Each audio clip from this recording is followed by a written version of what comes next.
So these are things that everyone can do. It'll be interesting to see how much difference that makes. So that's what we're going to do. We're going to do a little series of modifications, starting at the very basic guitar setup. Look, I'm sure it'll serve some purpose. I'm not sure what that purpose is, but that isn't going to stop me from trying it. We're going to get a little bit nerdy now, so I can't really believe we're even doing this, to be honest with you. It's kind of, well, you'll see what I mean in a minute.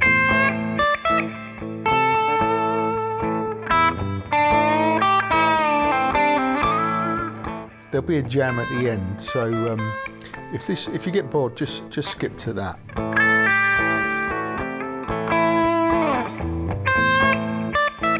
Hi everyone, thank you for joining us today. So this is part 2 of our review of this here Epiphone ES-335. So if you saw part 1, it was just 2 weeks ago, I believe, depending when this goes up. But I'll put the link below. If you saw part 1, we were quite excited about getting this guitar because we don't have an ES-335. And for the cost of this, this comes in at £489, which is about £2 cheaper than the Gibson version. So it's quite an appealing kind of proposition, really, getting one of these. It can't be that far off tone-wise what the Gibson does, although, you know, we have established that the tone woods are slightly different. This is kind of a maple laminated construction, the body on this. Whereas the Gibson is a 3-ply construction of a. I'm trying to get this right. I did put a link in a comment in the comments. A comment in the comments, really. That's where you put comments, isn't it? On part 1, giving the correct tone wood construction. That I think the Gibson is maple, poplar maple 3-ply. This is laminated, so it's going to make a difference. The centre block's different as well. The centre block in this is maple, and in the Gibson, it's whatever I said it was. I can't remember already. So there you go. Too much to remember. I mean, I can't remember what a centre block's made out of, can I? It's either mahogany or, I think, no, maple.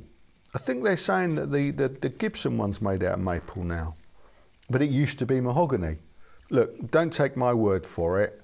Check out part 1, check out the pinned comment in the comments box, and it'll tell you as much as I know about the tone wood construction. Anyway, I digress. So this Epiphone, sadly, a little bit uninspiring out of the blocks. It hasn't got that great kind of vibrancy unplugged, or in fact even plugged in. It's got a very woolly sound to it. You can hear straight away. That's on the neck pickup. I mean, on the bridge pickup, it's better, but it's got a certain kind of wooliness to it, really. I think that's the only way you can describe it. So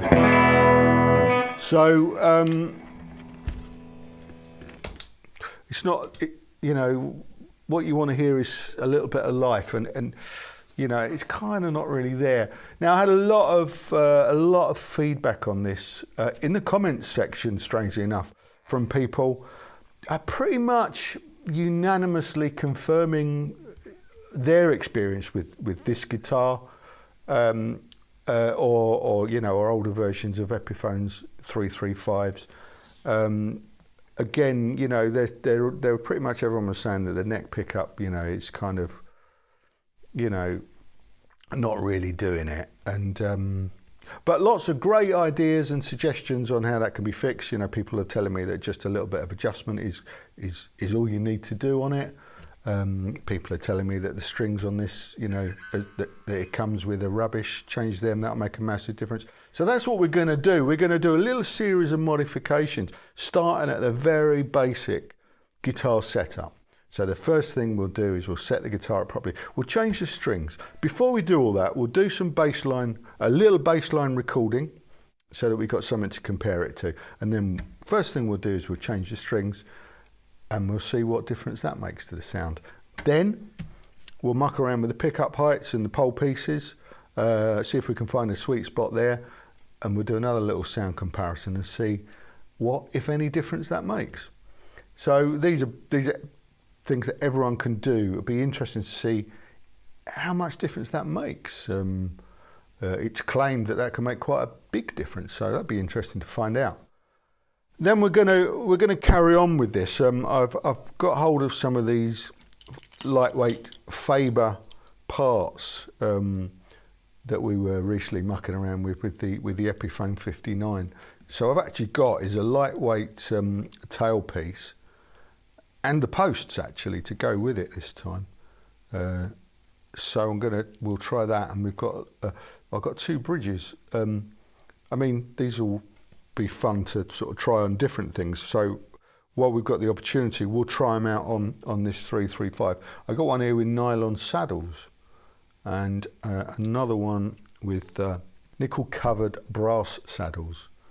So we'll try those, and then we'll do some more sound comparisons and see what difference that makes. So the end of part 2, we'll probably end up with a guitar with fresh strings set up properly with some different hardware on it. So then we'll be able to compare that to what it sounded like at the beginning and see what, you know, this is basically kind of 50, 60 pounds worth of upgrades, really, could make a big difference. Could make a big difference.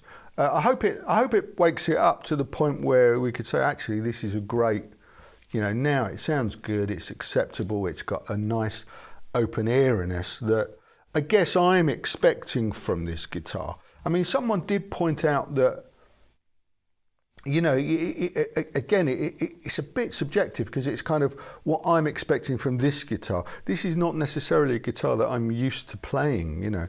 I'm used to playing different guitars. Maybe this guitar's not designed for what I want to hear from it. So all these things are relevant and need to be taken into consideration, or account, if you like. So this is all, I suppose this is all fairly meaningless unless you're aiming for the same sort of sound from this guitar that I am. But anyway, hopefully it'll be interesting, and hopefully, you know, at the very least, it will show you things that you don't need to do to your guitar. Look, I'm sure it will serve some purpose. I'm not sure what that purpose is, but that isn't going to stop me from trying it and doing it. And then once we've done these basic mods, we're going to take it a step further. Next week in part 3, we're going to change. We've got this custom wiring loom, which I've just bought from Monty's. So I've got a custom 335 wiring loom with some nice bits on it, I suppose. And it should be fun watching me try and put that in. That'll be next week. And then we'll do some more sound comparisons with that. See, this could make a big difference. And then I'm going to put some different pickups in it as well. I'm not sure which ones yet. I think the pickups might be one of the things that is letting this down a little bit.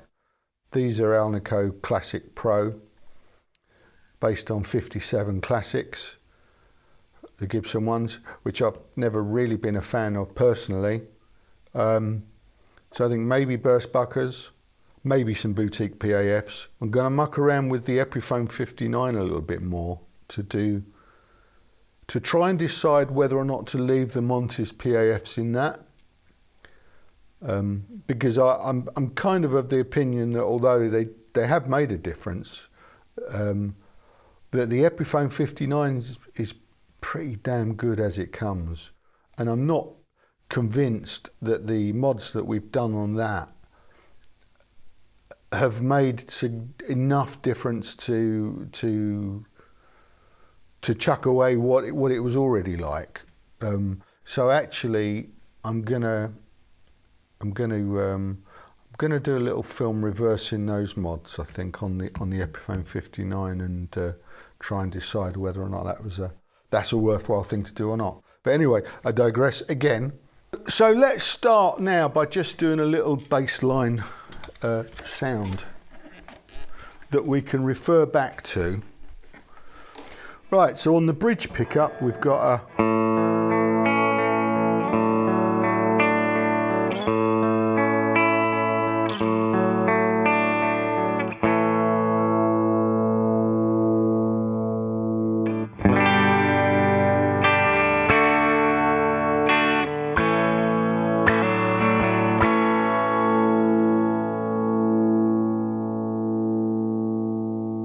okay, and then on the neck pickup we've got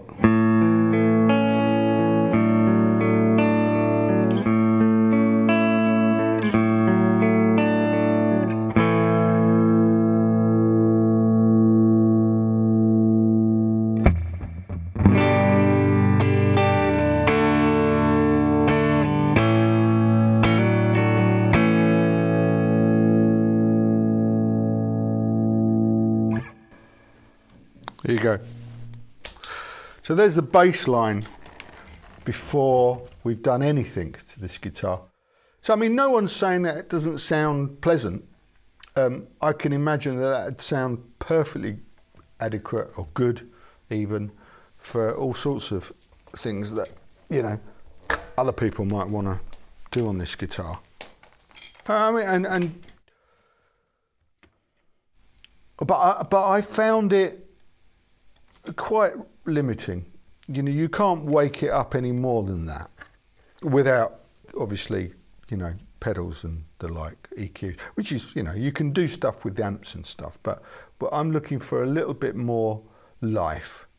So what we're going to do now, we've got a bass line sound for this. Let's tinker with it and see if we can make it better. Right, so first of all, strings.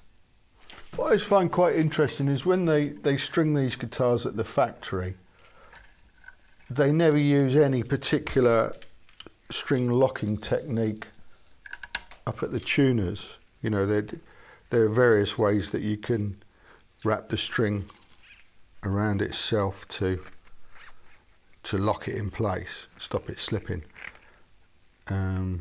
Which I think most people use, but they never seem to do that at the factory. Ernie Ball, regular slinky, my string of choice, 10 gauge, which I think 10 gauge is pretty much what most guitars come set up with these days. There we go. Let's get these on, quick as we can.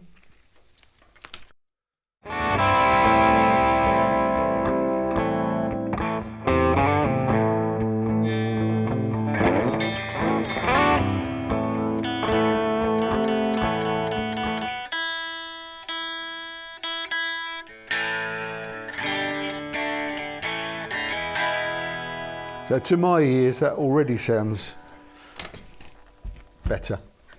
So let's check the action before we go any further and do the intonation. So I'm at on the 15th fret. It's about 1/16 on the bass side, 132 on the treble side. So it's a little bit high on the bass side.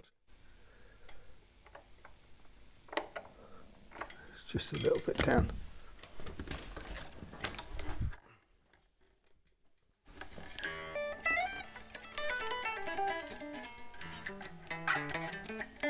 It's better. Okay, let's check the intonation.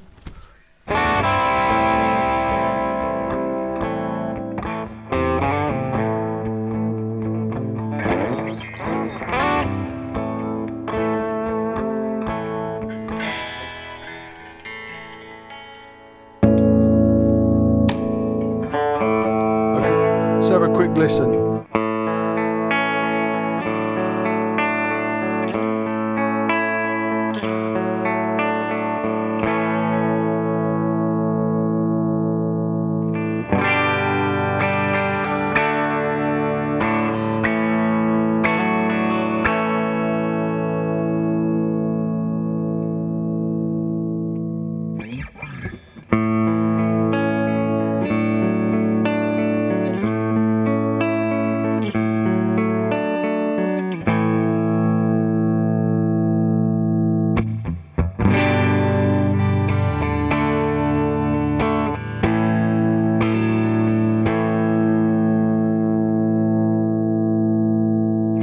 Well, I don't think it's my imagination.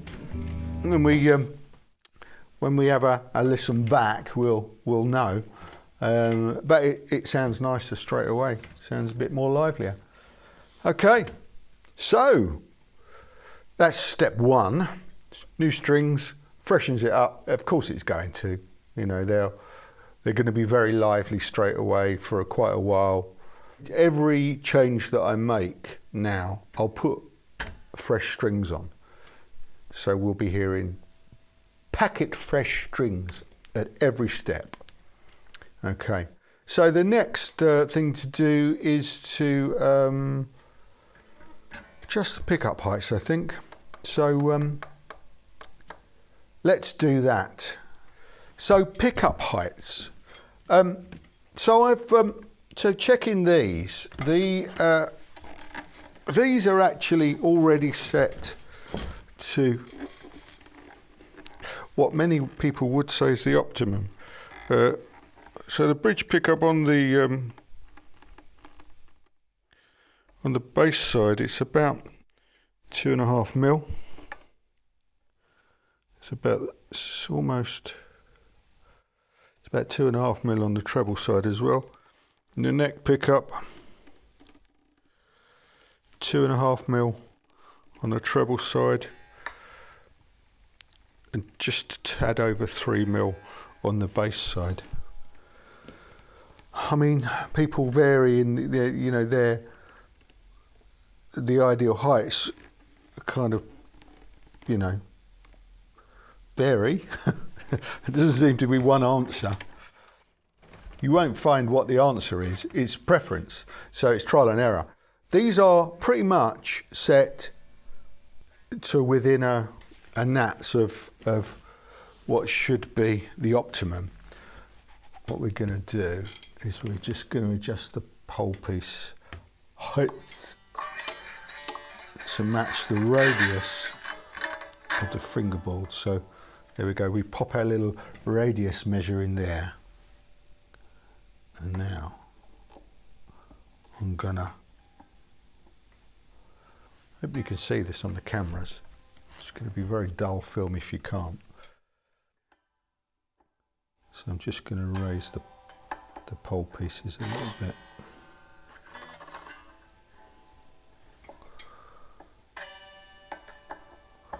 Just to kind of replicate the arc of the fretboard a little bit. I can see wax coming out there, so these are wax potted. We now know. Okay, that'll do something. It's not very scientific, is it?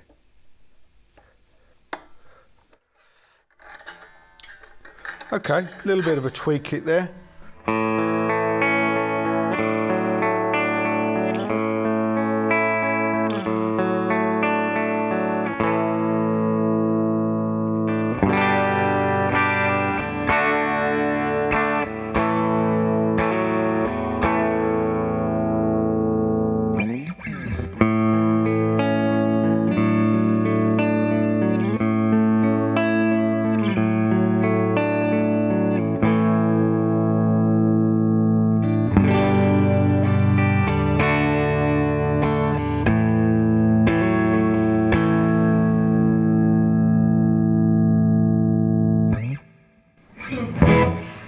Okay, so I think that what we've got nice fresh strings. We've got the intonation set. We've got the pickups set to within the prescribed region. Yeah, if that's the right word. So let's go a little bit further now. Let's replace the tailpiece with this lightweight one, and we'll definitely hear a difference when we do this. Right, so this one off. So this is the Epiphone branded, that weighs 73 grams. That's the same as, exactly the same as the one off the Epiphone 59.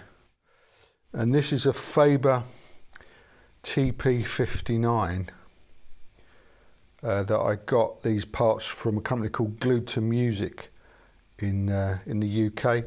Oh, I paid for all this stuff, incidentally, just in case you were wondering if I was taking the YouTube shilling, or what they call it, the YouTube parade, where people get loads of free stuff to give it a plug. Oh no, I pay for everything. So I don't have to be nice about things. This is 31 grams, yeah, nice and light. Now, what I've also done this time is got these posts.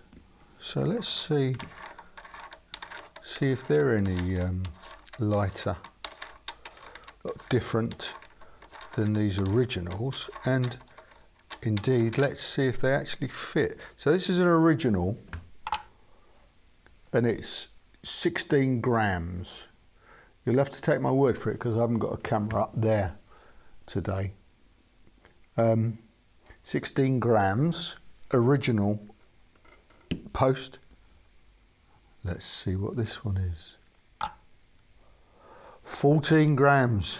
So we've saved 2 grams. So let's see, allegedly it'll screw straight in. It does. So we'll replace them, I think. We'll replace them.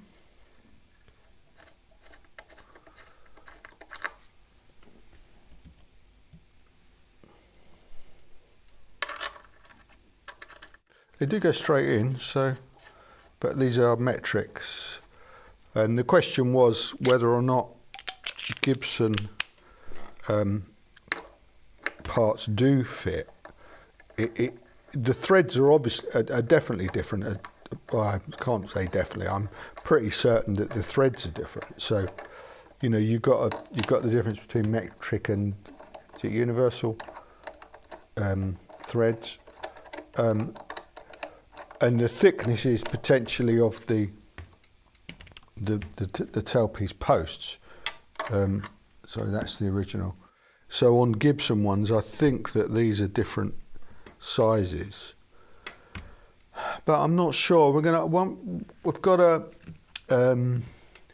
do something on our Gibson Les Paul standard 50s. We haven't actually reviewed yet. Even it's a fairly new addition to the collection here. I'm going to do something with that and compare it to the Epiphone Les Paul standard 50s soon. So we'll compare those when we do that. Anyway, let's stop talking. So that pops straight on. That looks nice. It's a nice looking little thing.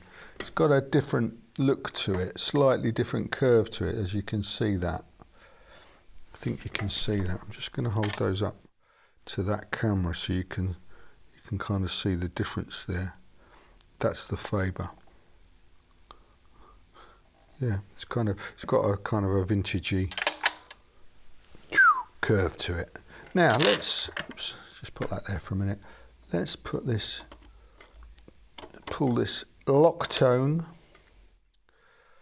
Lock tone, I think they call it lock tone because it's got that wire thing on it. The Epiphone, very nice little thing, very similar to the Gibson ABR01. Let's just weigh that little thing. It's 47 grams. What's this one I've just got from Faber, Germany? 49 grams. That's interesting, isn't it? I'm not really sure what the point would be of changing that. However, this one with nylon saddles is 45 grams. Oh, I suppose it would be lighter because it's got nylon saddles.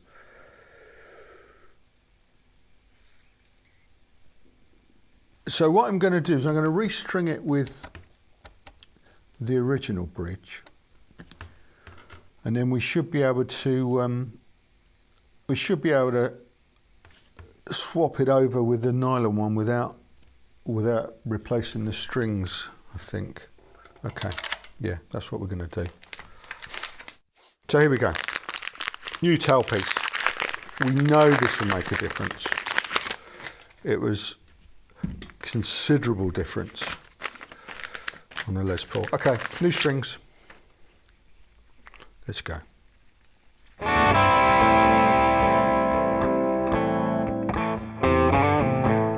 That's the new Faber bridge on and the posts.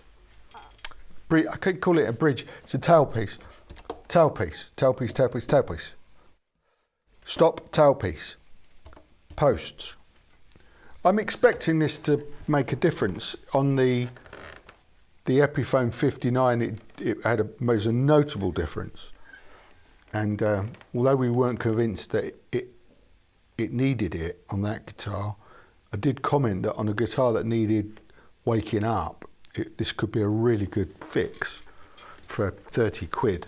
So it's in tune now, I think.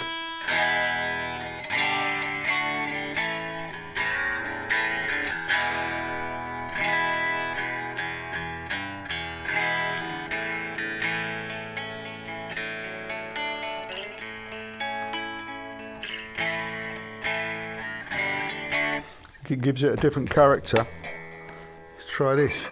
Okay, so this is guitar, new strings, adjusted pickups, and with a lightweight Faber TP59 tailpiece and posts. Bridge pickup.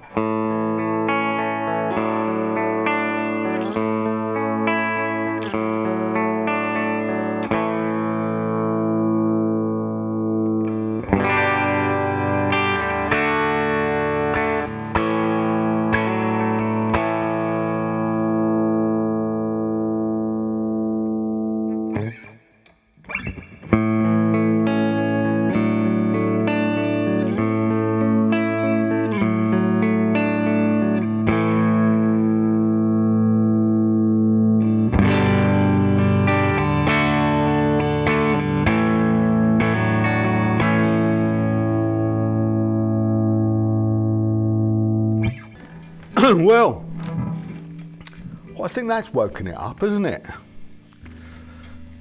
So there's, it's still got that real booming kind of bottom end going on, but it's also got some sparkle now to it. So I'm feeling pretty good about that. That's sounding good. I think we're making good progress now.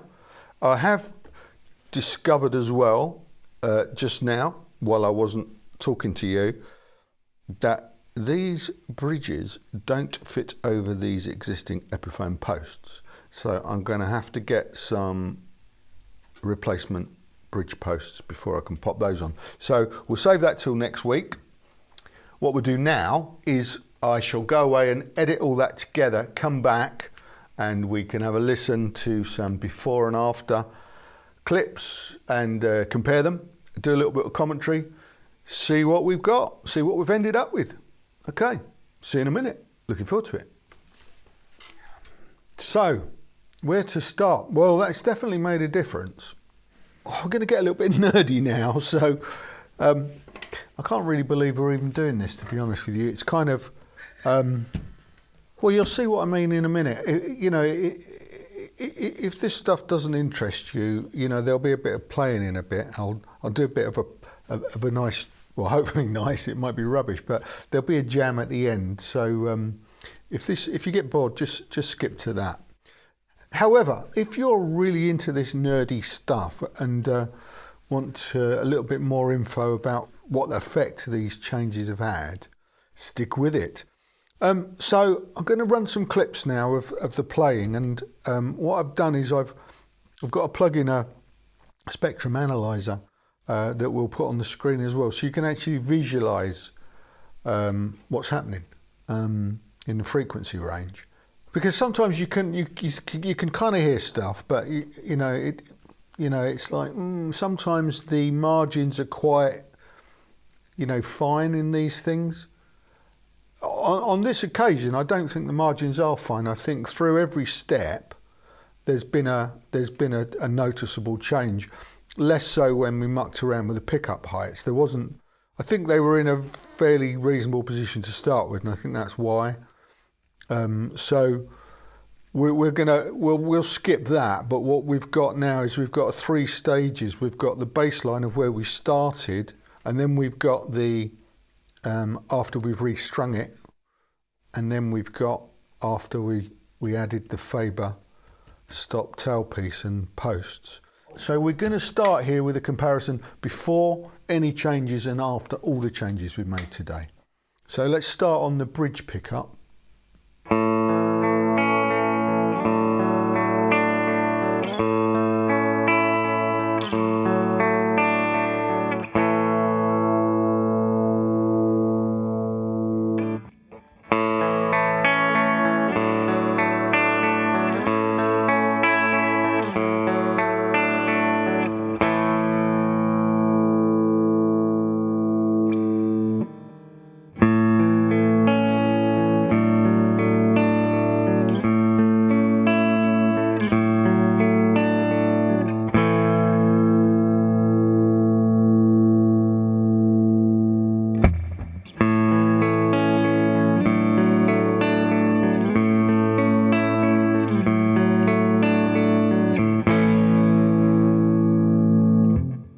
So now let's take that a step further and overlay one over the other so you can actually see those changes.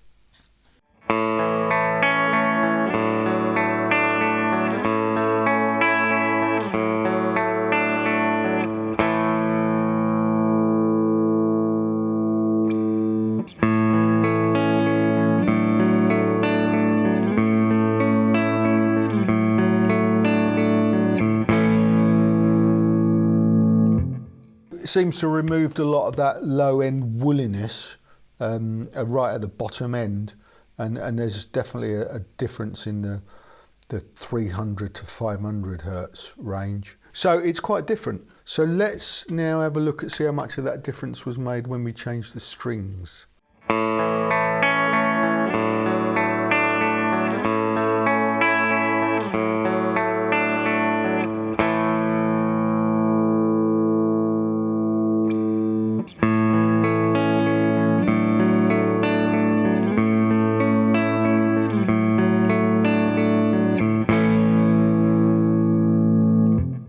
And now that step between the restring and adding the Faber tailpiece.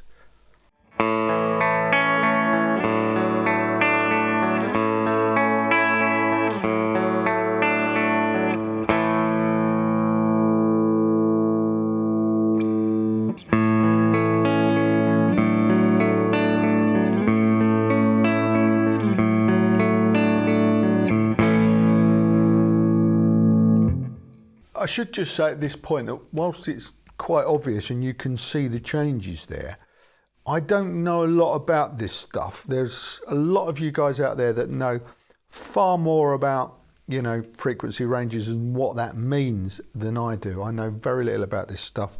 But I thought it'd be interesting to sort of see if we could visualize it. We can see the difference and we can hear the difference. So I think that's a win, and for me, I think it's probably start of a learning curve to find out more about this stuff. So I'm gonna sort of endeavour to try and do that. But in the meantime, I kind of hope it's useful. Really, it's I think what it's proved is that I mean I can hear this guitar sounds better now than it did when I started. But I think what we have learned from this is probably that the most immediate, significant change and cheapest change that you can make to your guitar is change the strings, put a fresh set of strings on, because that was the biggest step we made there. The Faber Bridge tailpiece, ignore that, took it a step further. So it's like kind of, yeah, first step, definitely set of strings, and then see if you're happy, because that costs £6. That makes a big difference. Almost to the point where it might have been useful for me to have changed the strings on this before I reviewed it. Well, I don't think it was just the strings, to be honest with you. I think there's still a real kind of, you know, there's a lot that can be improved on this, and I'm aiming to take it to, hopefully take it to a level where we're saying, wow, this sounds fantastic now. Well, we're going to have a good old play now for the play out jam, so we'll see what it sounds like in anger now, and then what we'll do is next week we'll come back and we'll fiddle around with it some more and do a similar thing, I think. Okay, well, if you're still here, well done for sticking with it so far. That was some genuine geekery, I think, wasn't it? I mean, I don't know what's come over me.